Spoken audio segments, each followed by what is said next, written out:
اعوذ باللہ من الشیطان الرجیم بسم اللہ الرحمن الرحیم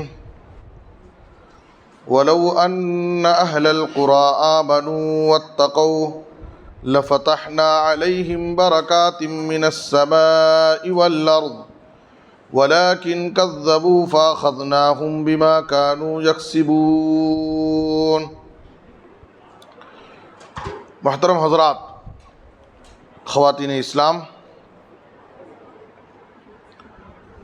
اللہ تعالیٰ نے اس آیت کریمہ میں سورہ اعراف کی آیت نمبر 96 خیر و برکت کا شرعی نسخہ کیا ہے اس کو ذکر کیا ہے۔ عام طور پر بازار میں، سماج میں، معاشرے میں خیر و برکت کے بہت سارے غیر شرعی بلکہ شرکیہ اعمال رائج ہو گئے ہیں۔ ہر آدمی یہ چاہتا ہے کہ ہمارے دکان اور مکان میں خیر و برکت ہو، ہماری روزی میں خیر و برکت ہو۔ اب وہ برکت کا نام سنتے ہی جو بھی جیسا بھی کوئی عمل بتائے اس کو کرنے کے لیے تیار ہو جاتے ہیں، جبکہ آج دین اور ایمان کے بہت سارے ایسے لٹیرے موجود ہیں جو مختلف ناموں سے، مختلف بہانوں سے نہ صرف لوگوں کا مال ہڑپ رہے ہیں، مال چھین رہے ہیں، بلکہ لوگوں کے ایمان اور عقیدے کو بھی بگاڑ دے رہے ہیں۔ آج آپ دیکھیے، دکان میں آپ جائیے تو دکانوں مکان کی خیر و برکت کے باقاعدہ تختیاں ملتی ہیں۔ گھروں میں لگا لیجئے، سواری میں، کار میں لگا لیجئے، لوح قرآنی دکان و مکان کی خیر و برکت کا ذریعہ۔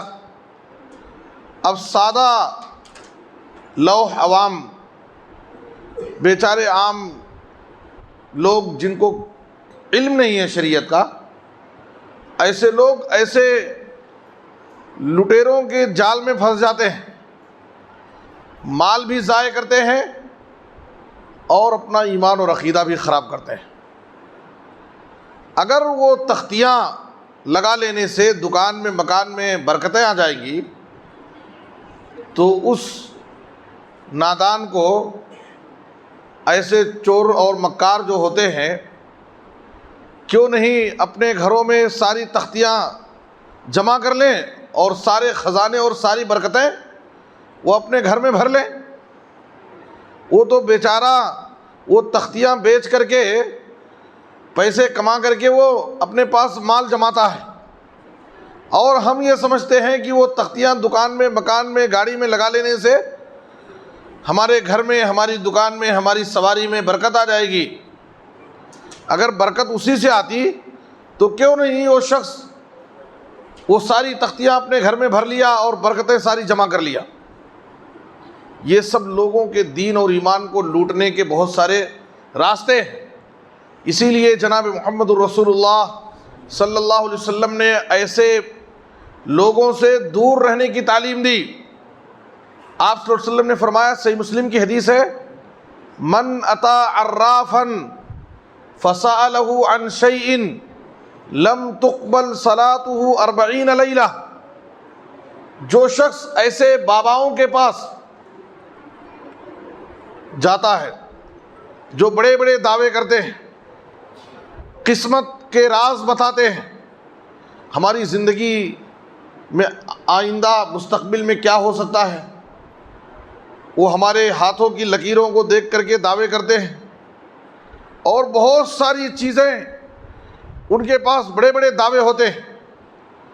ایسے باباؤں کے پاس اگر کوئی شخص جاتا ہے اور اس سے کسی چیز کے بارے میں سوال کرتا ہے، معلومات لیتا ہے، اپنے مستقبل کے بارے میں، اور اپنے کاروبار کے بارے میں، اپنی خدمت کے بارے میں، کیا ہماری زندگی میں کچھ حادثہ ہو سکتا ہے، کیا میں یہ کام کر سکتا ہوں، اس میں خیر ہوگا شر ہوگا. اگر یہ ساری چیزوں کی معلومات لینے کے لیے اگر کوئی شخص ایسے روڈ چھاپ باباؤں کے پاس اگر کوئی جاتا ہے اور ان سے کچھ معلومات لیتا ہے، ان سے کچھ سوال جواب کرتا ہے، تو نبی صلی اللہ علیہ وسلم نے کہا لم تقبل له صلاۃ 40 لیلہ، 40 رات تک اس کی کوئی بھی نماز قبول نہیں ہوگی. دیکھیے کتنا بڑا نقصان، صرف جا کر کے ان کے پاس سوال کرنے کا یہ نقصان ہے. ایسے باباؤں کے پاس کوئی جا کر کے ان سے صرف سوال کرتا ہے، صحیح مسلم کی حدیث، لم تقبل له صلاۃ 40 لیلہ، 40 رات تک کی اس کی کوئی بھی نماز قبول نہیں ہوگی. اور اگر جا کر کے اس کی بتائی ہوئی باتوں کو مان لیتا ہے، اس کی تصدیق کرتا ہے، تب تو بہت سنگین معاملہ ہو جاتا ہے. مسند احمد کی حدیث میں نبی صلی اللہ علیہ وسلم نے فرمایا من اتی کاہنا او عرافا فصدقہ بما یقول فقد کفر بما انزل علی محمد صلی اللہ علیہ وسلم. جو شخص ایسے کاہنوں کے پاس، نجومیوں کے پاس، ایسے چور باباؤں کے پاس جا کر کے ان سے کچھ سوالات کرتا ہے، پوچھ تاچھ کرتا ہے اپنی زندگی کے بارے میں، اپنی قسمت کے بارے میں، اور اس کی بتائی ہوئی بات کو مان لیتا ہے، اس کی تصدیق کر کے آتا ہے، اس کے بتائے ہوئے طریقے کے مطابق عمل کرتا ہے، اس کے بتائی ہوئی تعلیمات کی روشنی میں زندگی گزارتا ہے، تو نبی صلی اللہ علیہ وسلم نے کہا گویا کہ اس نے نبی صلی اللہ علیہ وسلم پر جو شریعت نازل کی گئی، جو دین آپ کو دے کر کے بھیجا گیا، اس کا اس نے انکار کر دیا. فقد کفر بما انزل علی محمد صلی اللہ علیہ وسلم. محمد صلی اللہ علیہ وسلم پر جو شریعت نازل کی گئی، جو دین نازل کیا گیا، جو کتاب آپ پر نازل کی گئی، گویا کہ اس نے اس کا انکار کر دیا. کتنا سنگین معاملہ ہے. اس لیے خیر و برکت کے نام پر یہ جو غیر شرعی چیزیں آج سماج میں رائج ہیں اور بازار میں، سماج اور معاشرے میں چل رہی ہیں، ہمیں ان سے بہت ہوشیار ہونے کی ضرورت ہے. خیر و برکت کے شرعی بہت سارے طریقے کتاب و سنت میں بیان کیے گئے. یہاں دیکھیے اللہ تعالیٰ نے خیر و برکت کے دروازے اللہ کھول دے گا، اس کے لیے 2 شرط لگائی ہے. اگر وہ 2 چیزیں ہماری زندگیوں میں آ جائیں تو اللہ کا وعدہ دیکھیے خیر و برکت کے لیے کیا ہے. وَلَوْ أَنَّ أَهْلَ الْقُرَىٰ آمَنُوا وَاتَّقَوْا، اور اگر بستی والے واقعی مومن ہو جائیں، جیسا ایمان رب کو مطلوب ہے، پکے سچے مومن بن جائیں، اور دوسری چیز واتقوا، اور متقی اور پرہیزگار ہو جائیں، تقوی کی زندگی ان کے اندر آ جائے، جہاں بھی رہیں اللہ سے ڈر کر زندگی گزاریں. ایمان اور تقوی.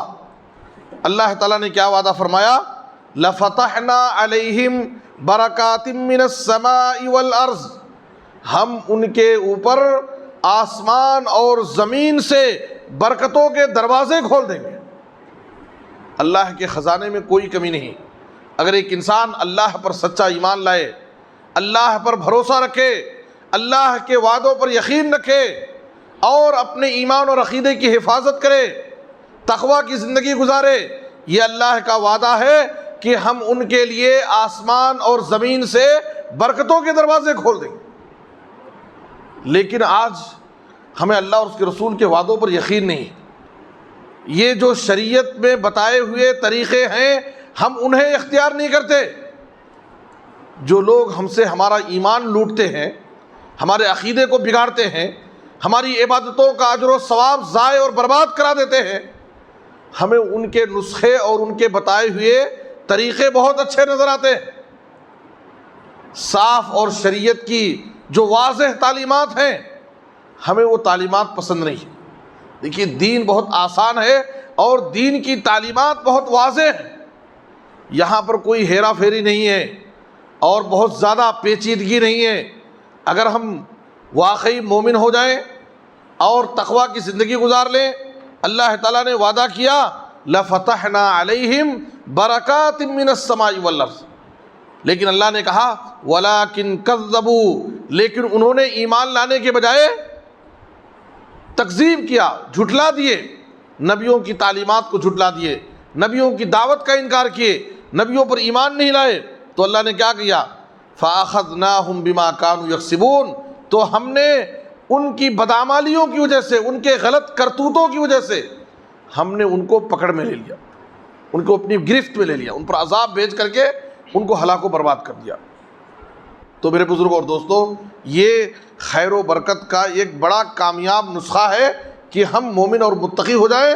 اللہ رب العالمین غیب سے ہمارے لیے برکتوں کے راستے کھول دے گا اور ہماری روزیوں میں خیر و برکت عطا کرے گا۔ آگے کی آیت میں اللہ تعالیٰ نے اسی کے بعد ہمیں اللہ کی پکڑ سے ڈرنے کی تعلیم دی ہے۔ انسان کتنا بھی بڑا مومن اور متقی ہو جائے، کتنا بڑا عبادت گزار، تہجد گزار ہو جائے، لیکن کبھی بھی ہم اللہ کی پکڑ سے بے خوف نہ ہوں، اللہ کی پکڑ سے ہم کبھی بے خوف نہ ہوں، ہم اللہ کی پکڑ سے ہمیشہ ڈرتے رہیں۔ پتہ نہیں اللہ تعالیٰ ہماری کس نافرمانی پر، ہماری کس کوتاہی پر، ہماری کس غلطی پر اللہ تعالیٰ ہمیں سزا دے دے، ہماری پکڑ ہو جائے، ہمیں اس سے ڈرتے رہنا چاہیے۔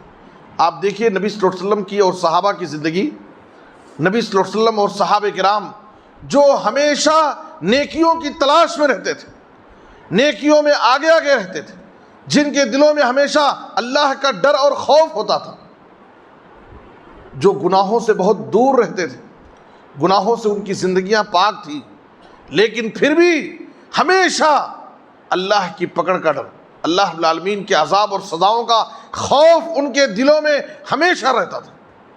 جناب محمد الرسول اللہ صلی اللہ علیہ وسلم نے فرمایا، ایک مرتبہ آپ کچھ لوگوں کے پاس سے گزرے تو دیکھے کہ مجلس میں بیٹھ کر کے ٹھٹھے مار رہے ہیں، ہنسی اور مذاق کر رہے ہیں، جیسے ان کو آخرت کی کوئی فکر ہی نہیں، دنیا ہی کو انہوں نے سب کچھ سمجھ رکھا ہے۔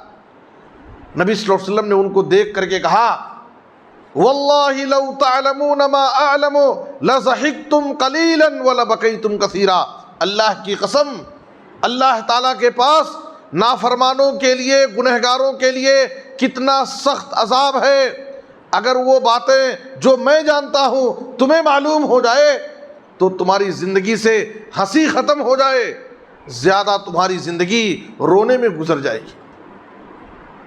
آپ صلی اللہ علیہ وسلم فرماتے واللہ لا ادری ما یفعل بی ولا بکم وانا رسول اللہ، اللہ کی قسم میں اللہ کا رسول ہوں، میں اللہ کا رسول ہوں، اس کے باوجود میں نہیں جانتا کہ میرے ساتھ قیامت کے دن کیا معاملہ ہوگا اور تمہارے ساتھ کیا معاملہ۔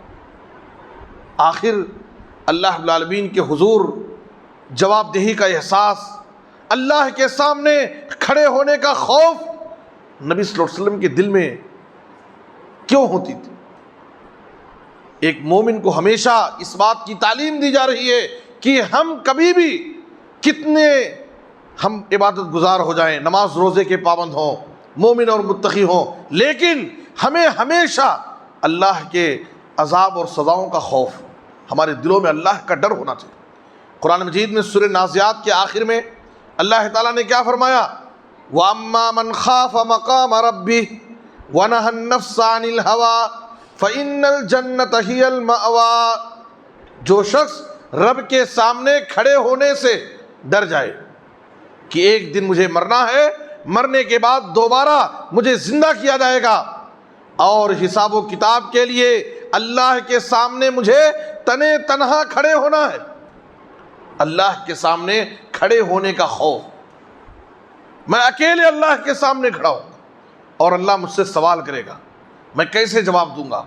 میری زندگی کے ایک ایک لمحے کا مجھے حساب و کتاب پیش کرنا، کیسے میں حساب پیش کروں گا؟ جو شخص رب کے سامنے کھڑے ہونے سے ڈرتا ہے اور اپنے نفس کو اپنے غلط خواہشات سے وَنَهَى النَّفْسَ عَنِ الْهَوَىٰ، اپنے نفس کو غلط خواہشات سے، حرام چیزوں سے اپنے نفس کو بچا کے رکھتا ہے، تو نبی صلی اللہ علیہ وسلم نے کہا، اللہ تعالیٰ نے فرمایا اس آیت میں فَإِنَّ الْجَنَّةَ هِيَ الْمَأْوَىٰ، تو ایسے لوگوں کا ٹھکانہ آخرت میں جنت ہوگا۔ تو ایک مومن کو ہمیشہ اللہ کے عذاب سے ڈرنا چاہیے۔ حضرت عمر بن خطاب رضی اللہ تعالیٰ عنہ، عام طور پر حضرت عمر بن خطاب رضی اللہ تعالیٰ عنہ کا جب ذکر آتا ہے تو لوگوں کے ذہن و دماغ میں کیا رہتا ہے کہ وہ بڑے جذبات والے، بڑے جوش و جذبہ والے، بڑے سخت مزاج۔ عمر فاروق رضی اللہ عنہ کے تعلق سے عام طور پر ہمارے ذہنوں میں یہی تصور، یقیناً ان کے پاس ایمان کی بڑی طاقت تھی، اور یہی وجہ ہے کہ نبی صلی اللہ علیہ وسلم نے کہا کہ اگر کسی گلی میں آتے ہوئے شیطان بھی تم کو دیکھ لے تو شیطان بھی بھاگ کر کے دوسری گلی میں چلا جاتا۔ یہ عمر فاروق کے ایمان کی طاقت۔ کبھی بھی کوئی منافق، کوئی ظالم، کوئی سرکش، کوئی کافر آ کر کے اگر نبی کی شان میں گستاخی کر دے، حضرت عمر فاروق کی تلوار بے نیام ہو جاتی تھی، تڑپ اٹھتے تھے، اللہ کے رسول سے اجازت مانگتے، اے اللہ کے رسول دعنی اضرب عنق ھذا المنافق، اے اللہ کے رسول مجھے آپ اجازت دیجئے میں اس منافق کی گردن اڑا دوں۔ نبی صلی اللہ علیہ وسلم عمر فاروق کو کہتے کنٹرول میں رہو، ٹھہرو، میں تمہیں اس مسئلے کو سمجھاتا ہوں۔ نبی صلی اللہ علیہ وسلم ان کو سنجیدگی کی تعلیم دیتے۔ عمر فاروق رضی اللہ تعالیٰ عنہ کے بارے میں آتا ہے کان فی وجہہ خطان اسودان من البکا، حضرت عمر فاروق کے چہرے میں دونوں رخسار پہ دو سیاہ لکیریں پڑ گئی تھی، اتنا اللہ کے عذاب سے ڈر کر کے وہ روتے تھے زار و خطار، مسلسل ان کے رخسار پر آنسو بہنے کی وجہ سے دونوں طرف دو سیاہ لکیریں پڑ گئی تھی۔ یہ عمر فاروق رضی اللہ عنہ کا ایمان اور تقویٰ تھا، اتنا اللہ سے ڈرنے والے، ایمان کی طاقت، لیکن پھر بھی اللہ کی پکڑ کا ڈر، اللہ کے عذاب اور سزاؤں کا خوف۔ حضرت عمر فاروق کہتے تھے لو نادى مناد من السماء ان الناس داخلون الجنة كلهم الا رجلا واحدا لخفت انا ان اكون انا، اگر آسمان سے کوئی منادی اعلان کرے کہ پوری دنیا میں سارے لوگ جنت میں جائیں گے سوائے ایک شخص کے، تو مجھے ڈر ہوگا کہ وہ ایک شخص جو جنت سے روکا جا رہا ہے، جسے جنت سے محروم کیا جا رہا ہے، کہیں وہ ایک شخص میں تو نہیں ہوں۔ یہ اللہ کی پکڑ کا خوف۔ حضرت حذیفہ رضی اللہ تعالیٰ عنہ کو نبی صلی اللہ علیہ وسلم نے چند منافقوں کے نام بتائے تھے، چند منافقین کے نام نبی صلی اللہ علیہ وسلم نے حضرت حذیفہ رضی اللہ عنہ کو بتائے تھے۔ حضرت عمر فاروق رضی اللہ عنہ صحابی رسول حضرت حذیفہ کے پاس بھاگ کر کے جاتے اور کہتے کہ حذیفہ منافقین کی لسٹ میں دیکھو کہیں میرا نام تو نہیں ہے۔ وہ ایمان والے، وہ تقوی والے، لیکن اللہ کی پکڑ کا یہ خوف، اللہ کی پکڑ اور سزاؤں کا یہ ڈر کہ وہ کہتے کہیں ایسا تو نہیں کہ منافقین کی لسٹ میں میرا نام ہو۔ تو حضرت حذیفہ کہتے کہ اے عمر تمہارا نام اس میں نہیں ہے۔ میرے بزرگ اور دوستو، اللہ تعالیٰ یہاں پر فرما رہا ہے افامنوا مکر اللہ فلا یأمن مکر اللہ الا القوم الخاسرون، کیا بات ہے کہ لوگ اللہ کی پکڑ سے بے خوف ہو گئے، ایک طرف نافرمانی کر رہے ہیں، گناہ کر رہے ہیں، ان کی زندگی گناہوں میں ڈوبی ہوئی ہے، لیکن پھر بھی اللہ کی پکڑ کا کوئی احساس نہیں، کوئی خوف نہیں، کام کرتا ہے دوزخ کا لیکن سوچتا ہے کہ جنت ملے گی۔ آج ہمارا حال کیا ہے کہ ہمیں اللہ رب العالمین کی رحمت پر اتنا بھروسہ ہو گیا ہے کہ لوگ بڑے دھڑلے سے کہتے ہیں کیوں بھائی نماز نہیں پڑھتے ہیں، روزہ نہیں رکھتے ہیں اور اللہ کی عبادت نہیں کرتے ہیں، گناہوں سے نہیں بچتے ہیں، تو بڑی آسانی سے لوگ کیا کہہ دیتے ہیں اللہ تعالیٰ غفور الرحیم ہے، اللہ معاف کرنے والا، اللہ بڑا مہربان ہے، رحمان الرحیم ہے۔ سورہ ہجر میں اللہ تعالیٰ نے فرمایا نبی عبادی انی انا الغفور الرحیم، اے نبی صلی اللہ علیہ وسلم آپ میرے بندوں کو یہ بتا دیجئے، یہ خبر دے دیجئے کہ میں غفور الرحیم ہوں، بڑا بخشنے والا مہربان ہوں۔ لیکن اسی کی بعد والی آیت میں اللہ اور آگے کیا فرماتا ہے؟ وَأَنَّ عَذَابِي هُوَ الْعَذَابُ الْعَلِيمُ، یہ بھی بتا دیجئے کہ میں اگر غفور الرحیم ہوں تو میرا عذاب بھی بڑا دردناک ہے، میرا عذاب بھی بڑا سخت ہے۔ اگر اللہ تعالیٰ غفور الرحیم ہے تو اللہ تعالیٰ شدید العقاب بھی ہے، سخت سزا دینے والا بھی۔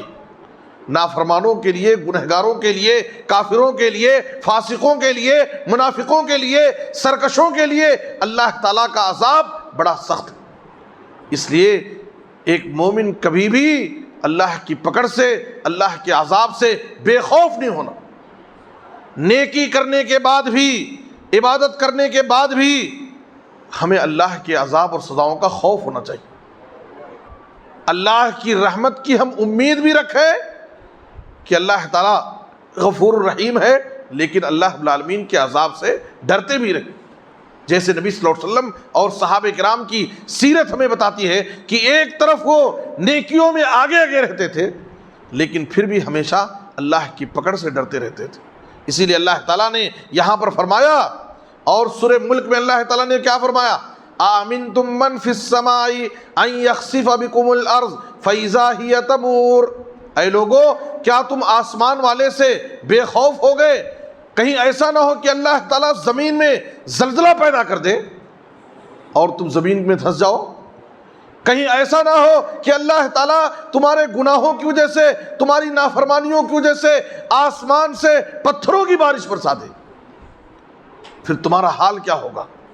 اس لیے انسان کبھی بھی اپنی زندگی میں اللہ رب العالمین کی پکڑ سے، اللہ کے عذاب سے بے خوف نہیں ہونا چاہیے۔ اس کے بعد اللہ تعالیٰ نے فرمایا كَذَلِكَ يَطْبَعُ اللَّهُ عَلَى قُلُوبِ الْكَافِرِينَ، اللہ تعالیٰ کافروں کے دلوں پر مہر لگا دیتا ہے۔ ایک تو جب انسان بہت زیادہ اللہ کی نافرمانی کرتا ہے، بہت زیادہ گناہ کے کام کرتا ہے، تو اللہ تعالیٰ اس کے گناہوں کی وجہ سے اس کے دل پر مہر لگا دیتا ہے۔ ختم اللہ علی قلوبہم، اور جب اللہ تعالیٰ دلوں پر مہر لگا دیتا ہے تو اب وہ انسان، اس کے دل میں حق بات، خیر کی بات، کوئی اچھی اور بھلی بات اس کے دل میں داخل نہیں۔ اس کے سامنے آپ کتاب و سنت کی بات کیجئے، قرآن و حدیث کی تعلیمات اس کے سامنے پیش کیجئے، لیکن اس کے دل میں وہ داخل نہیں ہو سکتا، اس کا اثر ہی نہیں ہوگا۔ لا یعرف معروفا، وہ نہ نیکی کو نیکی سمجھے گا اور نہ گناہ کو گناہ سمجھے گا، بس وہ اپنی مرضی اور اپنی خواہش کے مطابق زندگی گزارے گا۔ جب اللہ تعالیٰ دلوں پر مہر لگا دیتا ہے تو گناہوں کی کثرت سے اللہ دلوں پر مہر لگاتا ہے۔ ایک جگہ اللہ تعالیٰ نے فرمایا كَذَلِكَ يَطْبَعُ اللَّهُ عَلَى كُلِّ قَلْبٍ مُتَكَبِّرٍ جَبَّارٍ، اللہ تعالیٰ ہر متکبر، مغرور انسان، گھمنڈی انسان اور سرکش انسان کے دل پر مہر لگا دیتا ہے۔ فخر و غرور، تکبر، یہ بہت بری چیز ہے۔ متکبروں کا ٹھکانہ جہنم، فَبِئْسَ مَثْوَى الْمُتَكَبِّرِينَ، کئی آیتوں میں اللہ تعالیٰ نے کہا کہ متکبروں کا ٹھکانہ جہنم ہے اور جو بہت ہی برا ٹھکانہ ہو۔ حدیث کے اندر جناب محمد الرسول اللہ صلی اللہ علیہ وسلم نے فرمایا من ترک ثلاث جمع تہاؤنا بها طبع اللہ علی قلبہ، جو شخص حقیر سمجھ کر کے، معمولی سمجھ کر کے، اہمیت نہ دیتے ہوئے 3 جمعے اگر چھوڑ دیتا ہے، 3 جمعے کی پابندی نہیں کیا، تو نبی صلی اللہ علیہ وسلم نے کہا کہ اللہ تعالیٰ ایسے شخص کے دل پر مہر لگا دے گا۔ طبع اللہ علی قلبہ۔ آج کتنے مسلمان ہیں جو 5 وقتہ نمازوں کی تو پابندی نہیں کرتے ہیں، جمعہ سے جمعہ ان کا حساب ہے، اور کچھ ایسے بھی ہیں جن کا جمعہ سے جمعہ بھی ان کا حساب نہیں، بلکہ ڈائریکٹ عیدگاہ میں وہ پہنچتے ہیں، مسجد میں آنا ان کے لیے مشکل ہے، ڈائریکٹ وہ عیدگاہ چلے جاتے ہیں۔ اور کچھ ایسے بھی ہیں جو نہ مسجد آتے ہیں نہ عیدگاہ جاتے ہیں، بلکہ وہ ڈائریکٹ قبرستان چلے جاتے ہیں۔ اللہ حفاظت فرمائے۔ اللہ ایسے ظالموں، سرکشوں، نافرمانوں اور جو سیدھے راستے سے بھٹکے ہوئے ہیں، اے اللہ تو ان کو نیک ہدایت دے، ان کو اپنے گھروں سے جوڑ دے اور ان کو صحیح سمجھ، عقل سلیم عطا فرما۔ آگے اللہ تعالیٰ نے ایک بڑی اہم بات کی ہے، وَمَا وَجَدْنَا لِأَكْثَرِهِمْ من عہد وإن وجدنا أكثرهم لفاسقین، اور ہم نے اکثر لوگوں کو عہد کو پورا کرنے والا نہیں پایا، عہد و پیمان کو اکثر لوگ پورا نہیں کرتے، اور ہم نے ان میں سے اکثر لوگوں کو فاسق پایا، اکثر بہت زیادہ۔ دیکھیے آج لوگوں کے پاس ایک پیمانہ کیا ہو گیا ہے کہ ہماری جماعت دیکھو پوری دنیا میں ہر جگہ پھیلی ہوئی ہے، ہر ملک میں ہماری جماعت نظر آتی ہے، ہماری اجتماعات میں دیکھیے کتنی بھیڑ رہتی ہے، لاکھوں کی بھیڑ رہتی ہے۔ تو اپنی بھیڑ بھاڑ سے اور اپنی جماعت کی کثرت سے کہ ہمارے لوگ ہر جگہ پائے جاتے ہیں، اس سے وہ اپنے حق کا معیار سمجھتے ہیں کہ ہم حق پر ہیں اور ہم ہی صحیح ہیں، ہماری جماعت صحیح ہے، ہم ہی لوگ کامیاب ہونے والے ہیں۔ اگر ہم حق پر نہ ہوتے تو پوری دنیا میں ہماری تعداد کیوں رہتی؟ یاد رکھیے کہ یہ جماعت کی کثرت اور یہ بھیڑ بھاڑ یہ حق کا پیمانہ نہیں ہے، یہ حق کا معیار نہیں ہے۔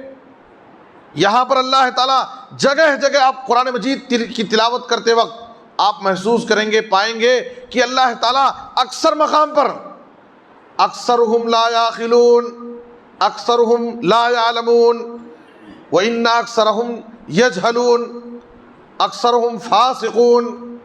اللہ تعالیٰ جگہ جگہ اکثر لوگ کو علم نہیں ہے، اکثر لوگ جاہل ہیں، اکثر لوگ نہیں سمجھتے، اکثر لوگ فاسق ہیں، اکثر لوگ مشرک ہیں، جگہ جگہ اللہ تعالیٰ اکثریت زیادہ تعداد میں لوگوں کے بارے میں اللہ کیا فرماتا ہے؟ زیادہ اکثریت فاسقوں کی، مشرکوں کی، کافروں کی، جاہلوں کی، ناسمجھوں کی اکثریت ہے دنیا کے اندر۔ اور جو ایمان والے بندے ہیں، جو کامیاب بندے ہیں، اللہ ان کے بارے میں قرآن میں کیا فرماتا ہے؟ وَقَلِيلٌ مِّنْ عِبَادِيَ الشَّكُورُ، میرے شکر گزار بندے بہت کم ہیں، میرے شکر گزار بندے بہت کم ہیں۔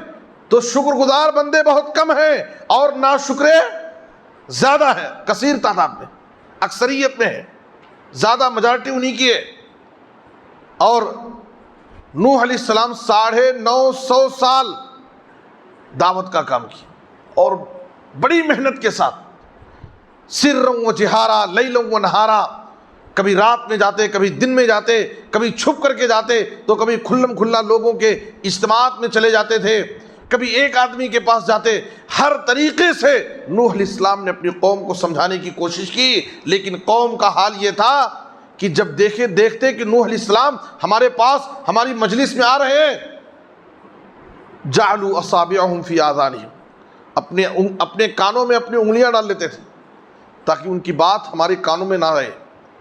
واستغشوا ثیابہم، چادر اوڑھ کر کے چھپ جاتے تھے تاکہ ہمیں دیکھ نہ سکے۔ قوم کی نافرمانی اور سرکشی کا یہ عالم تھا۔ پیغمبر ان کی ہدایت کے لیے، ان کی دنیا اور آخرت کو بنانے کے لیے دن رات محنت کر رہا ہے، کوشش کر رہے ہیں، لیکن قوم کا حال یہ ہے کہ جتنا یہ ان کے پیچھے پڑے ہوئے ہیں وہ اتنا بھاگ رہے ہیں، نافرمانی پر تلے ہوئے ہیں۔ جب نوح علیہ السلام کی دعوت کا رزلٹ آیا، کتنے لوگ ان پر ایمان لائے؟ وما آمن معه الا قلیل، ان کے اوپر تھوڑے لوگ ایمان لائے، تھوڑے لوگ۔ مفسرین نے لکھا ہے کہ تقریباً 80 لوگ ایمان لائے۔ 950 سال کی دعوت کا رزلٹ کیا ہے؟ 80 لوگ ایمان لائے۔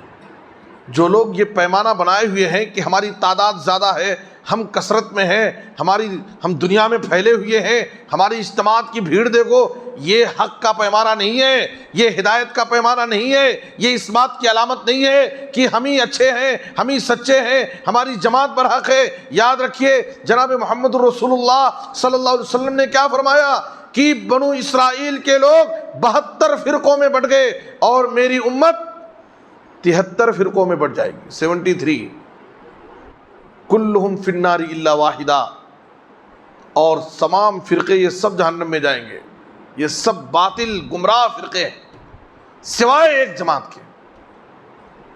نبی صلی اللہ علیہ وسلم نے اس برحق جماعت کا پیمانہ بھی بتایا، معیار بھی بتایا کہ وہ کون سی جماعت ہوگی، ما انا علیہ و اصحابی، جو میرے اور میرے صحابہ کے طریقے پر عمل کرے گی، وہ جماعت برحق ہے۔ امام اہل السنہ والجماعہ امام احمد بن حنبل رحمۃ اللہ علیہ نے کہا صاف طور پر کہ ان لم یکونوا اہل الحدیث فلا ادری من ہم، اگر وہ برحق جماعت، اس سے مراد اگر اہل حدیث جماعت نہیں ہے تو میں نہیں جانتا کہ آخر دنیا میں کون سی ایسی جماعت ہے جو برحق جماعت ہوگی۔ یہ امام احمد بن حنبل رحمۃ اللہ علیہ نے صاف لفظوں میں دنیا والوں کے سامنے گواہی دی کہ جو نبی اور نبی کے صحابہ کے طریقے پر چلنے والی جماعت ہے، میں سمجھتا ہوں کہ اس جماعت سے مراد اہل الحدیث ہے، اگر اس سے مراد اہل حدیث نہیں ہے تو میں نہیں جانتا کہ آخر کون سی جماعت مراد ہو سکتی۔ ان لم یکونوا اہل الحدیث فلا ادری من ہوں۔ میرے بزرگوں اور دوستو، آپ دیکھ رہے ہیں کہ 73 فرقے جہنم میں جا رہے ہیں، زیادہ کہاں جا رہے ہیں؟ جہنم میں جا رہے ہیں، صرف ایک جماعت جنت میں جا رہی ہے۔ تو یہ پیمانہ غلط ہے، زیادہ ہماری تعداد زیادہ ہے، ہمارے لوگ زیادہ ہیں، یہ تو زیادہ لوگ جہنم میں جا رہے ہیں، یہ پیمانہ آپ کے برحق ہونے کا نہیں ہو سکتا ہے۔ جناب محمد رسول اللہ صلی اللہ علیہ وسلم نے ایک حدیث کے اندر فرمایا کہ مجھے امتیں دکھائی گئی، امتوں کو میرے اوپر پیش کیا گیا۔ وہ امتیں نبی صلی اللہ علیہ وسلم کو کب دکھائی گئی تھیں؟ بعض علماء نے لکھا ہے کہ آپ کو خواب میں دکھایا گیا، بعض علماء نے بتایا کہ آپ کو معراج کے سفر میں دکھایا گیا۔ نبی صلی اللہ علیہ وسلم نے کہا کہ جب مجھے امتیں دکھائی دے رہی تھیں، میرے اوپر امتیں پیش کی گئیں، فرأیت النبی معہ الرجل والرجلان، میں نے دیکھا کہ ایک نبی، ان پر ایمان لانے والے ایک دو لوگ ہیں، ایک دو لوگ اس نبی کے ساتھ کھڑے ہیں۔ میں نے دیکھا کہ ایک نبی ہے جس کے ساتھ ان پر ایمان لانے والے ایک چھوٹی جماعت ہے۔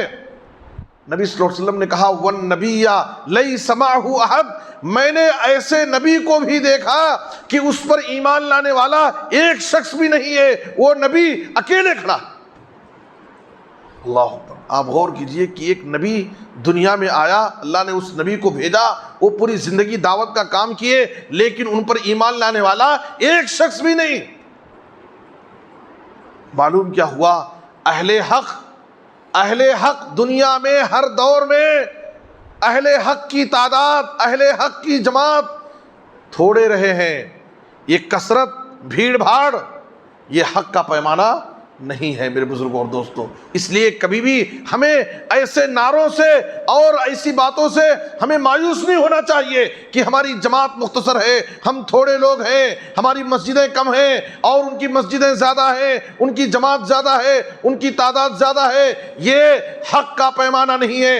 ہر دور میں اللہ کے ایمان والے بندے، شکر گزار بندے اور کتاب و سنت پر عمل کرنے والے، ہر دور میں نبیوں پر ایمان لانے والے تھوڑے لوگ ہی رہتے تھے، ورنہ اکثر لوگ نافرمانی کرنے والے، گمراہی کے راستے پر چلنے والے تھے۔ اس لیے اللہ تعالیٰ نے یہاں پر کیا فرمایا؟